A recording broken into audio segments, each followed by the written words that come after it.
Good morning. Thank you for the opportunity. Today, I will discuss the literature review about the role of reactive oxygen species in periodontitis. But firstly, I will introduce our team. Me, Alfrida Pasangala as the speaker, and Professor Dr. Hasanuddin Tahir, Master Science as my supervisor lecturer.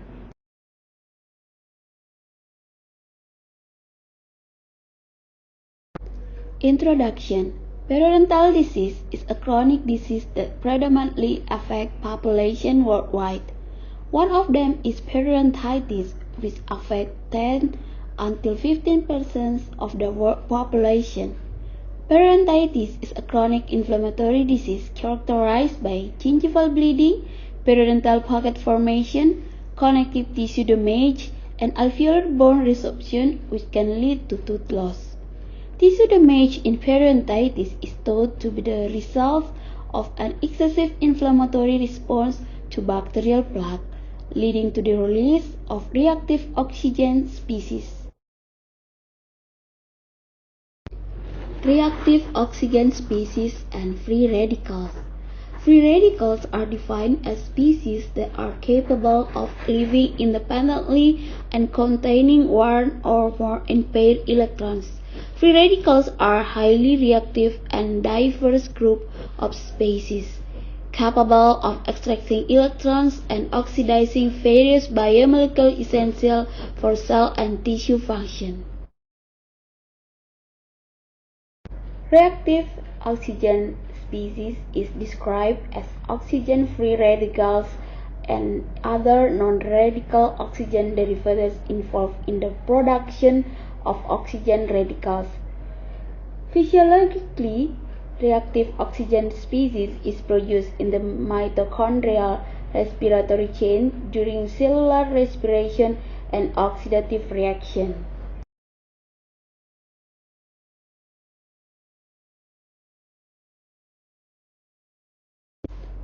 Mechanism of tissue damage by reactive oxygen species include lipid peroxidation, DNA damage, protein damage, enzyme oxidation, and the last, the release of pro-inflammatory cytokines by monocytes and macrophages.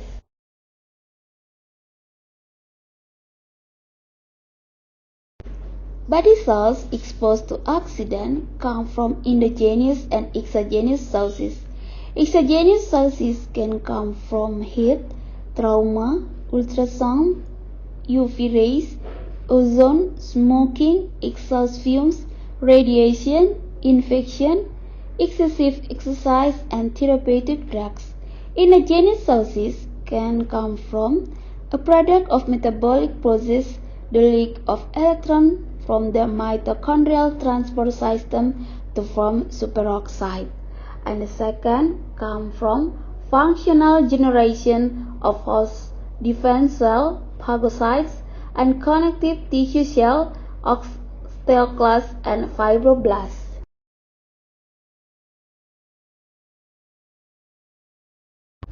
Antioxidant defense system.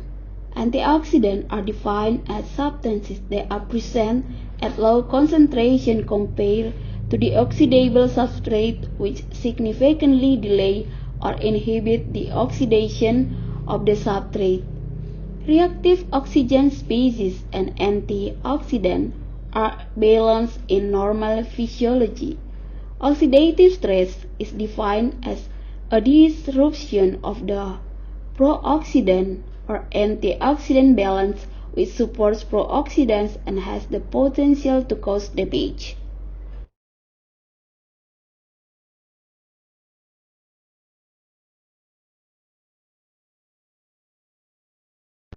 Interaction of reactive oxygen species and antioxidant. The intracellular interaction of reactive oxygen species and antioxidant is very important because it regulates the transcription process at the gene level.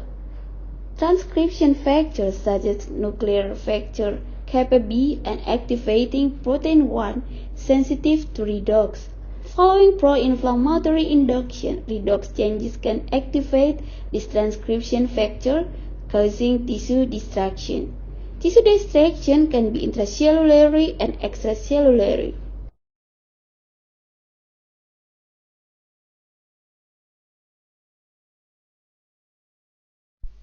Reactive oxygen species causes tissue damage by a variety of mechanisms, including lipid peroxidation, which causes the accumulation of aldehyde, which intracellularly disrupts the integrity of the cell membrane and causes the cell to collapse.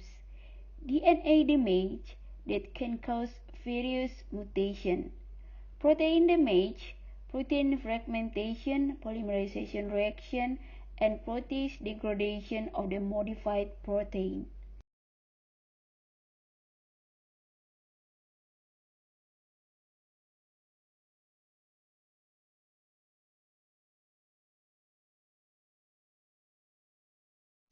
Pathophysiology of periodontal tissue destruction.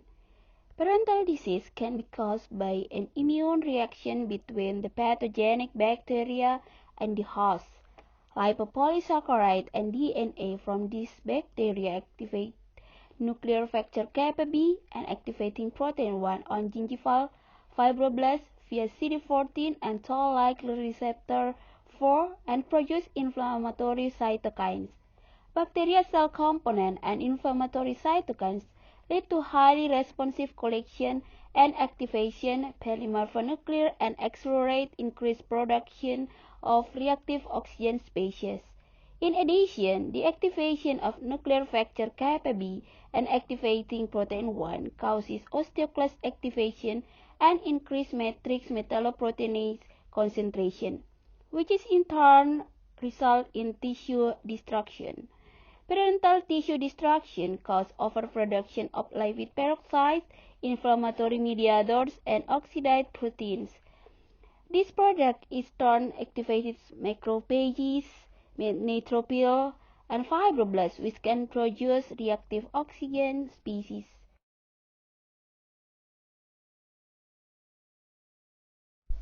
Reactive oxygen species in the pathogenesis of periodontitis. For the first, apoptosis of periodontal ligament stem cell.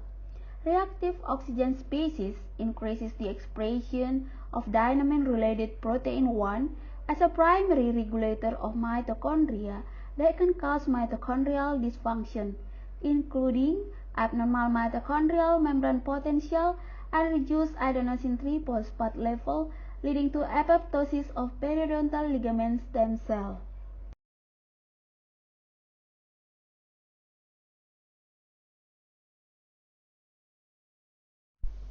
For the second, the migration of periodontal ligament fibroblasts.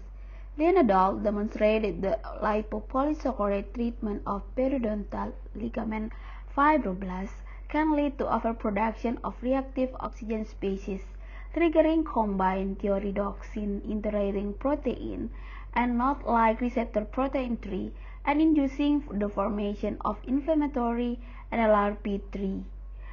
The inflammatory activation of NLRP3 can lead to pathogenicity in cells, thus inhibiting MPDLF migration and ultimately causing periodontal ligament destruction.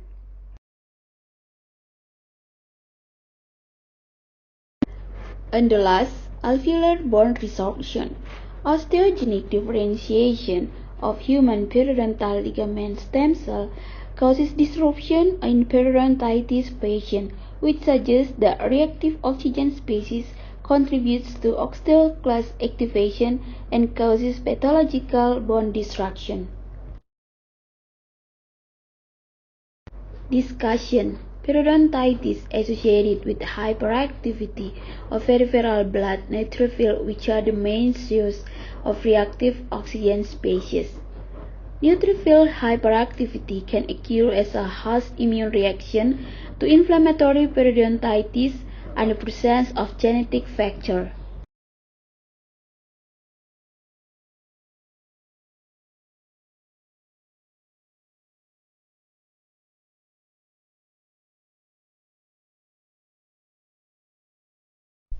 Several studies have shown that a decrease in the activity of antioxidant enzymes such as superoxide dismutase and catalase associated with periodontitis, whereas an increase in antioxidant enzyme activity in periodontitis is considered a protective reaction. Antioxidant enzyme can be considered as useful marker for periodontal disease, and antioxidant supplementation can help reduce periodontal distraction.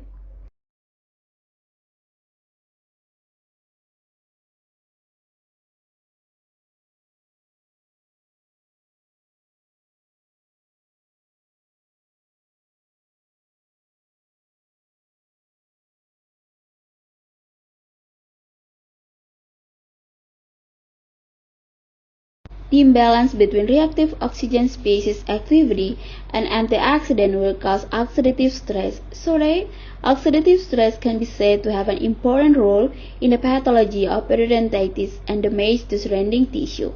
Should be done. For the first, avoiding exposure to agents that have an important role in the formation of free radicals.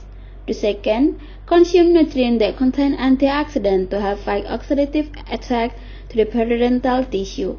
And the last, additional use of antioxidants in traditional therapy should be considered to improve the outcome of surgical and non-surgical periodontal therapy treatment. Conclusion: excessive of polymer for nuclear infiltration will lead to release of antimicrobial protein and production of reactive oxygen species. Excessive production of reactive oxygen species will cause a decrease in antioxidant defense mechanism, resulting in periodontal tissue disruption.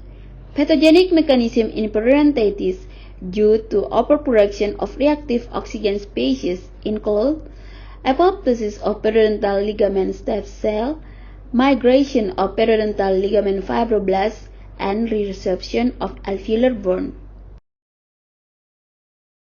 That's all my presentation. Thank you very much for your great attention. Thank you for listening, and hopefully it will benefit for us.